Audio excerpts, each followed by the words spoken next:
I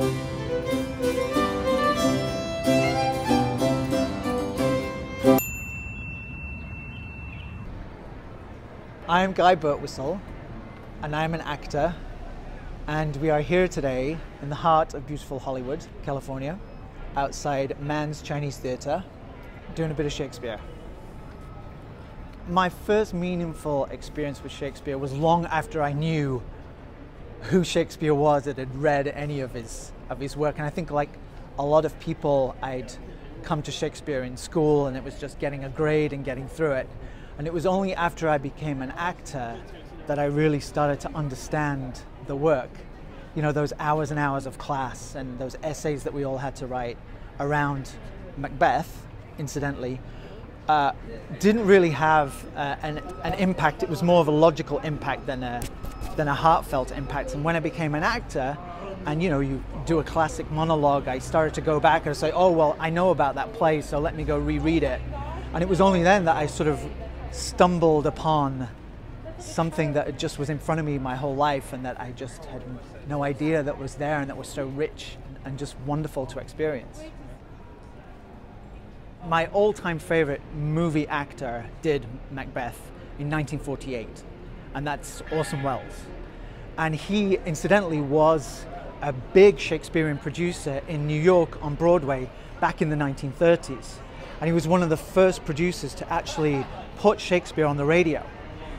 And during President Roosevelt's time with the New Deal, and he put together the Federal Theatre Project, where he was trying to get everyone to work, so he hired Orson Welles to put on a production of Macbeth. So Orson Welles hired only African-American actors and set Macbeth in Haiti, and it's called the Voodoo Macbeth. 4 years after that, he made Citizen Kane. And then another 7 years after that, he came back to Macbeth to do it full Scottish accents, riding on a horse on a soundstage, you know, and he just really, really went for it. That was one of the first big productions of Macbeth. That set the standard for everyone else. Shakespeare and Macbeth has influenced me because when you're reading it and you see the amount of work that was produced and the quality, it's so inspiring to know that one person sat there with a quill and wrote it all out. And didn't go back for years and rewrite things, because you couldn't based on the volume. It's just written. It's like a stream of consciousness. He's channeling these stories right out of him. It's inspiring that you can, as an artist, just really, really devote yourself to something and create this body of work and just devote your life to it. You know, he was so devoted. What you get from reading his work is that you just get the devotion to theatre and to actors and to writing a play, and that inspires you in whatever art form you're doing, whether you're a cinematographer or you're actor, whatever side of the camera you're on. I think it's just inspiring work all around.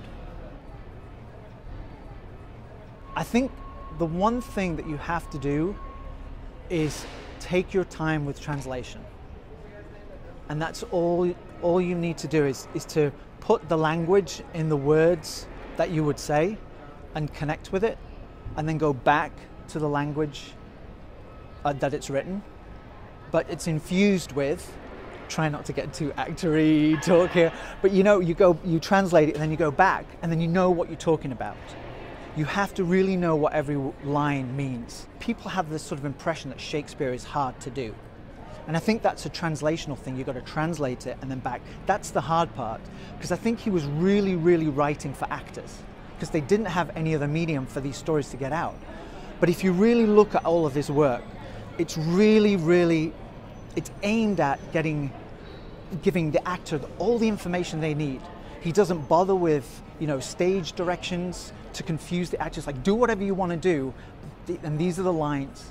And so just in the monologue, the Macbeth monologue that I'm doing tonight, Under the Stars, it really is, I mean, today in contemporary cinema, it will be said in a couple of lines or some action. But it's a few pages of the play, because it allows you to get deep inside the psychology behind the conflict that he's having between this king. He's his best friend, it's a father figure. And he really goes in depth into doing that.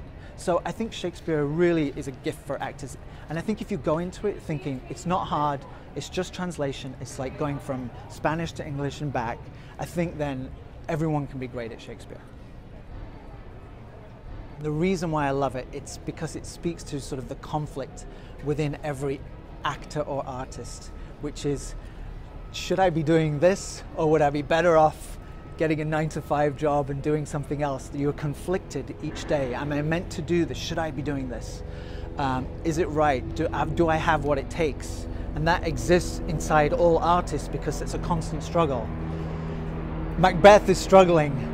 His struggle is a little different. Should I kill the king? But it's a decision that he has to make which will alter his life one way or another forever. And he can't go back on it. That's why I love this monologue. If it were done when 'tis done, it were well it were done quickly. If the assassination could trammel up the consequence and catch with his surcease success, that but this blow might be the be-all and end-all here. But here, upon this bank and shoal of time, we would jump the life to come.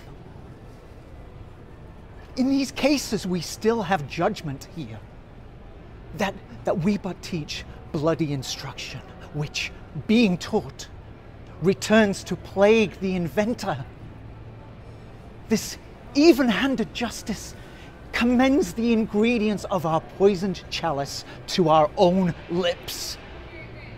He is here in double trust.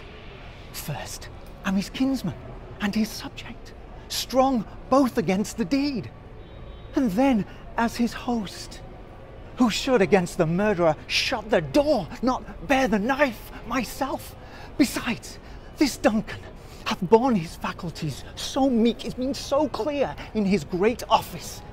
His virtues will plead like angels, trumpet-tongued, against the deep damnation of his taking off. And pity, like a naked newborn babe striding the blast, or heaven's cherubim host upon the sightless couriers of the air, shall blow this horrid deed in every eye, so that tears shall drown the wind. I have no spur to break the sides of my intent, only vaulting ambition, which overleaps itself and then falls on the other.